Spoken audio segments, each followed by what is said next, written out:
مباراة الشارقة أمام العين. المباراة دي طبعا في نهائي كأس رئيس الدولة الإماراتي 2023.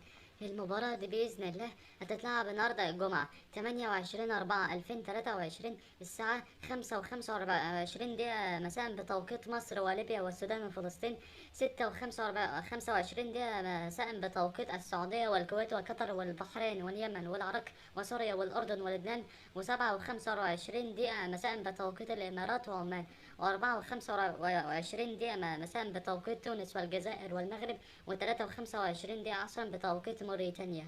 أما القنوات الناقلة فهي أبو ظبي الرياضية 1 بصوت ملك فارس عوض، وأبو ظبي الرياضية الثانية بصوت ملك أحمد الحامد، وديب الرياضية 1 بصوت ملك عبد الله السعدي، والشارقة الرياضية بصوت ملك عبد الحميد الجسمي.